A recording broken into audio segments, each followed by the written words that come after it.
is your boy Jay Downs. We back at it with another video, back at another YouTube video, and today we are going to be doing a Houston Texans versus Kansas City Chiefs preview prediction for Thursday Night Football, the first game of the 2020 NFL season. I'm excited, and if you're an NFL fan, you should be excited too. But yeah, before we get into the video, please drop a like, comment what video you want me to do next. I am going to start doing predictions and picks and certain previews like this for certain televised games that I actually be able to watch.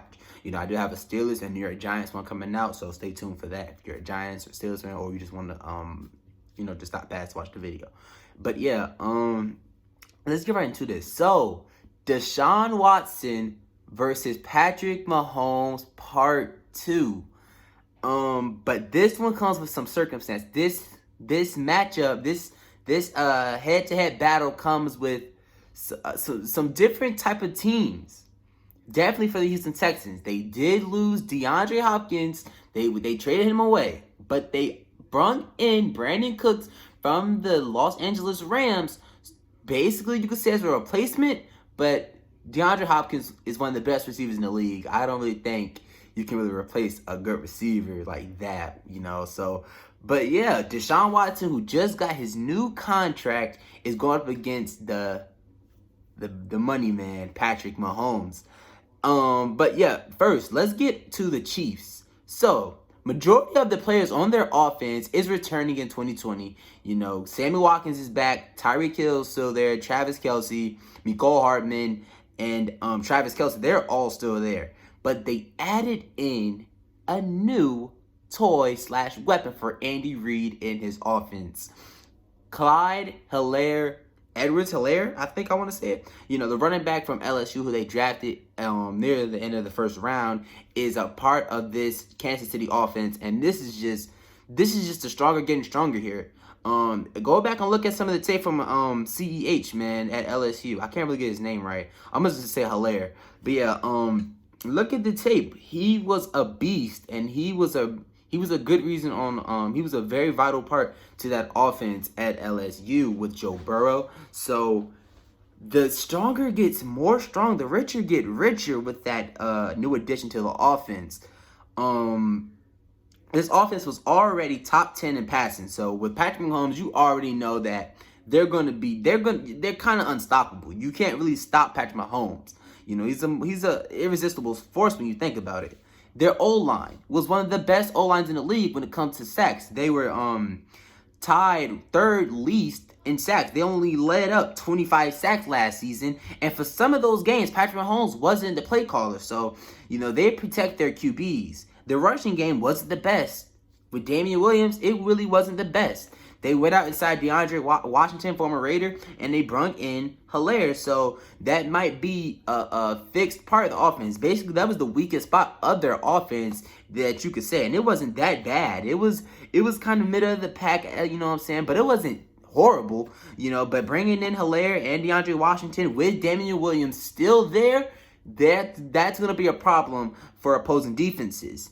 Tyreek Hill, Travis Kelce, you know, their defense. Let's get to the defense. Now, the defense wasn't the best on the ground, but in the passing game, they were pretty good. You know, they allowed a 60.5% completion percentage for the QBs over the season, but the rushing game was left to be desired, where they were ranked 24th in rushing yards allowed per game, and they also allowed almost 5 yards per carry, you know, against running games. So, in this matchup, will it really matter? Will it really matter? You know, with the Texans having David Johnson and Duke Johnson as their starting running backs, I want to say. I don't think it really matters. This is a good matchup for the Chiefs, if you ask me. Definitely for the defense. The secondary, it was okay. You know, they don't have any top tier name corners. They have a top tier safety in Tyrann Mathieu. So he's gonna be ball hawking, and he's gonna be waiting for that big play with Tyrann Mathieu, the Honey Badger. So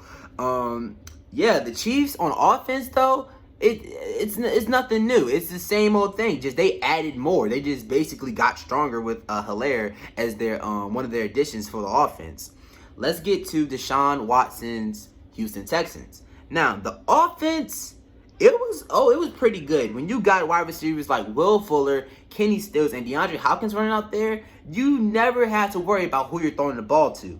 It was the running game that doomed Deshaun Watson, in my opinion. You got to think, they started Duke Johnson, they had Carlos Hyde out there, and it really was nothing there. That's how they kind of lost that game. When you're leading, you want to run the ball, you want to keep the ball out of harm's way, and they was not able to do that because the leading rusher was Deshaun Watson. I know Deshaun Watson can run the ball, but do you want him being your leader in rushing yards in a game like this?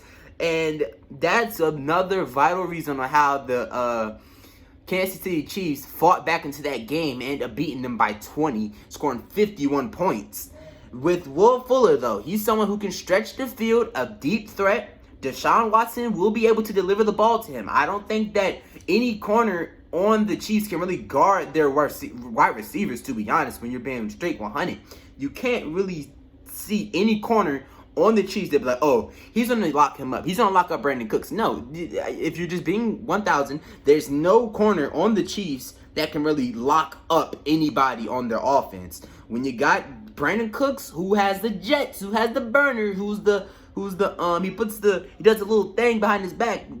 We might see him do that. We might see him do that a couple of times in this game. Brandon Cooks he's no slouch, man. He's not DeAndre Hopkins, but he's not no slouch. They also brought in Randall Cobb, a good slot receiver. Kenny Stills is there. Will Fuller, who had a good game against the Chiefs last time they met. He racked up 5 receptions, 89 yards. He didn't score, but Kenny Stills did score when he had 80 receiving yards and 3 receptions.